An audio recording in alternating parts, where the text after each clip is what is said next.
আমি আজিকালি কি হৈছে জানা নিজৰ কাৰণে জীয়াই নাথাকো মই সৰু উদাহৰণ দিম আমি যেতিয়া ঘৰ এটা বনাও মোৰ ঘৰটো ভাল লাগিবনে নাই সেইটো আমি বেছি গুৰুত্ব নিদিওঁ ৰাস্তায় দি মানুহ গৈ থাকিলে মোৰ ঘৰটো বাও ক'বনে নাই সেইটোৰ ওপৰত আমি ঘৰ নিৰ্ভৰ কৰোঁ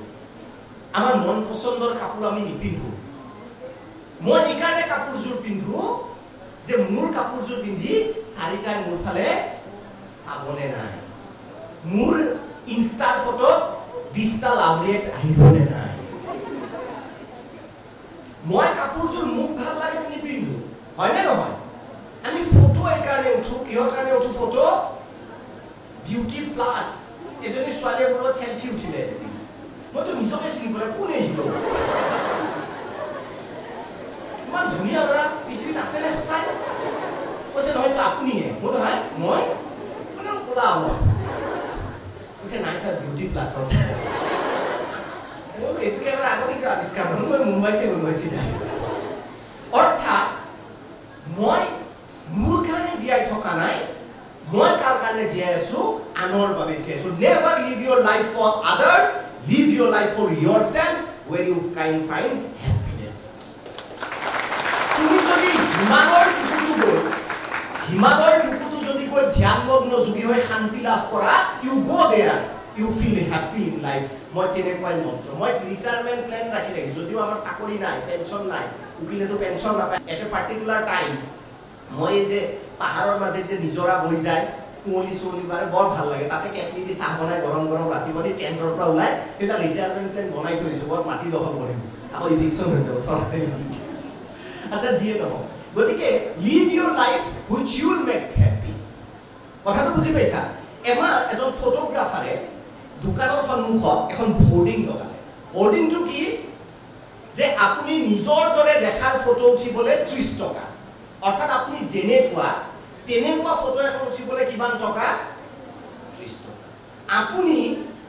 আপোনাতকৈ ভাল দেখাবলৈ উঠি যদি ফটো উঠে 70 টকা আপুনি আপোনাতকৈ ভাল কেটেগৰীৰ ফটো উঠাবলৈ কিমান টকা 70 টকা ফটোগ্ৰাফাৰজনে শেষত লিখিলে আপোনাৰ ফটোখন সবে ভাল বুলি ক'বৰ বাবে ফটো উঠিলে 150 টকা বুজি পাইছা ৰেট অৰ্থাৎ যেনেকুৱা দেখিবলৈ তেনেকুৱা হলে কম তাতকে ওপৰত তোমাতকে ভাল দেখিবলৈ ওপৰত আৰু আনে তোমাক বাহ বুলি ক'বলৈ ফটোখনৰ দাম হ'ব কিমান 150 টকা ফটোগ্ৰাফাৰজনে 20 বছৰ পিছত এখন কিতাপ লিখিলে এই 20 বছৰে তেওঁ হোৰ্ডিংখন বাহিৰত ৰাখি থৈ দিছিল আৰু তোমালোকে বিশ্বাস কৰিবা তেওঁ লাষ্টত লিখিছে কিতাপখনত যে মোৰ 20 বছৰীয়া দোকানৰ অভিজ্ঞতা এজনো মানুহ এনেকুৱা নোলাল যিয়ে তেওঁৰ নিচিনা হুবহু এখন ফটো বিচাৰিলে কোনেও এই 30 টকীয়া ফটোখন জীৱনত উঠিব নাহিল 20 বছৰ অৰ্থাৎ আমি নিজৰ নিচিনা হ'ব নিবিচাৰো আমি এখন ফেক এখন ইলিউজনৰ পৃথিৱীত থাকি ভাল পাওঁ যে মোৰ বাস্তৱ জীৱন এইটো নহয় সদায় বাস্তৱত জীয়াই থাকিবা জীৱনত সফলতা অৰ্জন কৰিবা আমাৰ ঘৰখন সৰু হ'ব পাৰে ডাঙৰ কথা নহয় কিন্তু আমি ৰেষ্টুৰেণ্টত গৈ আগতে কি কৰো নাখাও আমি কিমান ৰবট হৈ গৈছো মই তোমালোকক কওঁ ময়ো দিওঁ মই নিদিয়া নহয় মোৰ ইনষ্টা পিছতে এটা নিজেওতো দিয়া কিন্তু আমাৰ কি হয় এৰৰো নাখাবি ফটোটো আনি ল কৰোনে নকৰো অনেষ্টলি কৰোনে নকৰো জোৰে কোৱা কৰোনে নকৰো অনেষ্টলি মোৰ ভাল লাগে আমি কি কৰো তাৰপিছত দেইবাৰ উঠাবি হা মোৰ চিকেনটো যাব আৰু কিয় কৰো আমি ফটোটো তাৰপিছত আমি কি খালো আমি গমে নাপালো বিৰিয়ানী টেষ্ট আমাৰ মুখত এতিয়া নতুন ট্ৰেন্ড ওলাইছে শ্বিলঙত যোৱা এনেকুৱা এজন মানুহ নাই মই নিজকে বহুত দুৰ্বল এটা জীৱনৰ ৰত্ন মানুহ যেন লাগে কিয় শ্বিলঙত ফটো নাই বাৰু মই শ্বিলং যোৱাটো বেয়া বুলি কোৱা নাই গৰম বতৰত যাব লাগে পৰিয়ালৰ লগত ফুৰিব লাগে কিন্তু সবৰে এটা ফটো আমি শ্বিলঙত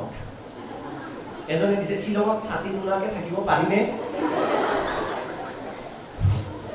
কেইজন মানে গুৱাহাটীত ইমান গৰম যাবই মন নাযায় থাক তাতে আচ্ছা যিয়ে নহওক এতিয়া ইয়াত তাৎপৰ্যটো কি তেওঁলোকে শ্বিলং ফুৰিব গ'ল তেওঁলোকৰ কিন্তু স্মৃতি মনৰ স্মৃতিত হৃদয়ৰ স্মৃতিত সিঙ্গেল 1 মিনিট এনেকুৱা নাই মই গ্যাৰেণ্টি দি কম যে তেওঁলোকে শ্বিলঙত কি এনজয় কৰিলে তেওঁলোকৰ কেৱল ফটো থাকিব কি থাকিব ফটো থাকিব তেওঁলোকৰ স্মৃতিত যে শ্বিলঙত যোৱা এইখিনি ফটো ইয়াতে যদি কেতিয়াবা ফেসবুক বন্ধ হৈ যায় যদি কেতিয়াবা মাৰ্ক জুকাৰবাৰ্গে ফেসবুক বন্ধ কৰি দিয়ে তেতিয়া কি হ'ব তোমালোকৰ স্মৃতিত কিবা থাকিবনে যদি ইনষ্টাগ্ৰাম বন্ধ হৈ যায় তোমালোকৰ স্মৃতিত কিবা থাকিবনে নাথাকে সেইকাৰণে যেতিয়া কৰবাত ফুৰিবলৈ যোৱা কৰবাত খাবলৈ যোৱা ফটো উঠিবা কিন্তু 10 মিনিট প্ৰথমতে নিজৰ হৃদয়ৰে সেই ধুনীয়াখিনি উপলব্ধি কৰিবা জীৱনটো উপভোগ কৰিব পাৰিবা কাৰণ ফেসবুক বন্ধ হৈ গ'লে ফটোবোৰ হেৰাই যাব কিন্তু হৃদয়ৰ ভিতৰত ফটোবোৰ সোমাই থলে তোমালোকৰ কেতিয়াও ফটোবোৰ শেষ হৈ নাযায় কিমান ফটো মোৰ যিজন বেষ্ট ফ্ৰেণ্ড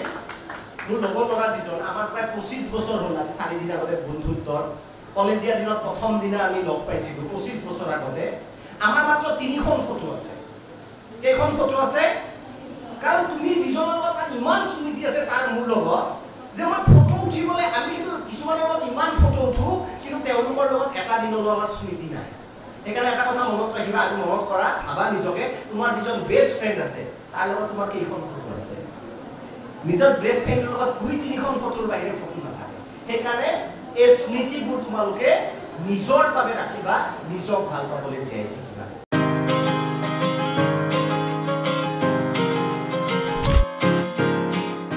দীপক শৰ্মাৰ ভিডিঅ'সমূহ নিয়মিত ৰূপে পাবলৈ দীপক মোটিভেটৰ চেনেলটো সাবস্ক্ৰাইব কৰিব আৰু বেল আইকন প্ৰেছ কৰিবলৈ নাপাহৰিব